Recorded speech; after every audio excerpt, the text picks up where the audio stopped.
ქართული ოცნება უნივერსიტეტებში ფაკულტეტებს ამცირებს. დღეს ოცნების განათლების მინისტრის გივი მიქანაძის მიერ გამართული ბრიფინგიდან ცნობილი გახდა, რომ თბილისის სახელმწიფო უნივერსიტეტში მხოლოდ ზუსტი და საბუნებისმეტყველო მეცნიერებების, სამართლის, ეკონომიკისა და ბიზნესის ადმინისტრირების, სოციალური და პოლიტიკური მეცნიერების და პედაგოგიკის გამოკლებით ჰუმანიტარული მეცნიერების შესწავლა იქნება შესაძლებელი. ილიას სახელმწიფო უნივერსიტეტში, რომელიც 30-ზე მეტ საბაკალავრო პროგრამას ახორციელებს, სტუდენტებს მხოლოდ პედაგოგიკისა და ტექნო-ინჟინერულ სფეროში აკრედიტაციის მქონე სპეციალობების შესწავლა შეეძლებათ. ასევე ოცნების გადაწყვეტილებით თბილისის სახელმწიფო სამედიცინო უნივერსიტეტში მედიცინის სპეციალობები იქნება. სოხუმის სახელმწიფო უნივერსიტეტში კი აგრარული, ქართულ-აფხაზური ენისა და ლიტერატურის და პედაგოგიკის სპეციალობები შეისწავლება. ცვლილებები მომავალი სასწავლო წლიდან ამოქმედდება. ახლა შრომის ბაზრის კვლევამ მოგცა იმის ზუსტად დადგენის შესაძლებლობა, თუ რამდენი სტუდენტის ჩარიცხვაა მიზანშეწონილი უნივერსიტეტებში კონკრეტული სპეციალობების მიხედვით.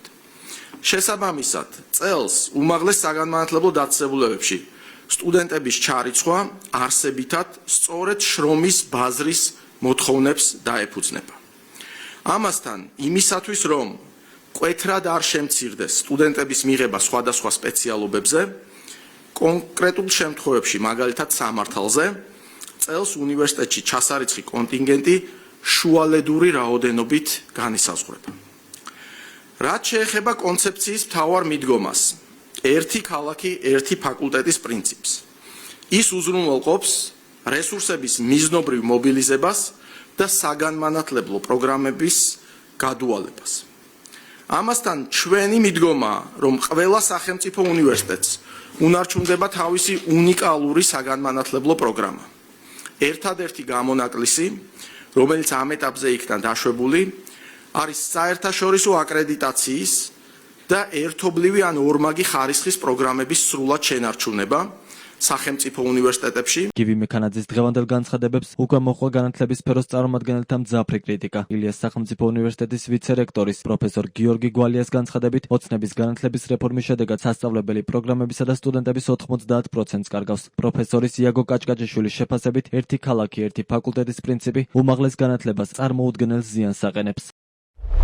ერთი ქალაქი, ერთი ფაკულტეტის მახინჯი და მავნე პრინციპის საფუძველზე, რომლის ანალოგი მინიმუმ არც ერთ ცივილიზებული ქვეყნის დედაქალაქებში და დიდ ქალაქებში არ მოიძებნება, უმაღლეს განათლებას წარმოუდგენელ ზიანს აყენებს. მთავრობის დღევანდელი გადაწყვეტილება დარჩება შავლაქად საქართველოს საუნივერსიტეტო ცხოვრებაში. ამ მაგალითითაც ასწავლიან მომავალ თაობებს, რაც ნიშნავს უნივერსიტეტების დაჩეხვა და განადგურება. ოცნების ცივი ტყუილის სახელდახელოდ წელს სტუდენტების რაოდენობა 200,000-ით გაიზრდებაო. ამ დროს სპეციალობებზე სტუდენტთა კვოტებს დრამატულად ამცირებენ. მაგალითად, ამტკიცებენ, სოციალური პოლიტიკური სპეციალობების მიმართულებით ყოველწლიურად 2600-მდე სტუდენტს უშვებდა უნივერსიტეტები. სინამდვილეში მოთხოვნა 400 კურსდამთავრებულზეაო. კვოტების დრამატული შემცირება ეხება თითქმის ყველა სპეციალობას. ხო და რანაირად გაიზრდება სტუდენტების რაოდენობა? ხელისუფლებაში მყოფი ძალა აცხადებს, შრომის ბაზრის კვლევამ, რომელიც თვალით არავის უნახავს დაბეჯითებული მოთხოვნის მიუხედავად, გვიკარნახა სპეციალობებზე კვოტების დაწესებაო. ისედაც გაღარიბებული შრომის ბაზარი ხვალ რომ კიდევ უფრო გაღატაკდება, რადგან ათასობით პროექტი აღარ განხორციელდება საქართველოში, მერე რაღაც შვებით.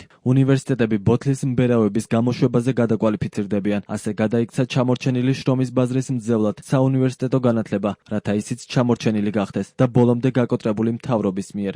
ერთი ქალაქი, ერთი ფაკულტეტი კონცეფცია განათლების რეფორმის ფარგლებში ოცნების პრემიერმა ირაკლი კობახიძემ საზოგადოებას 2025 წლის 16 ოქტომბერს გააცნო. რეფორმაზე საუბრისას კობახიძემ მთავარ პრობლემად უმაღლესი განათლების სისტემის ჭარბი გეოგრაფიული კონცენტრაცია დაასახელა. მისი თქმით, სტუდენტების 85% თბილისშია და ეს უნდა გამოსწორდეს. გამოსწორების გზად კი დასახა პრინციპი ერთი ქალაქი, ერთი ფაკულტეტი.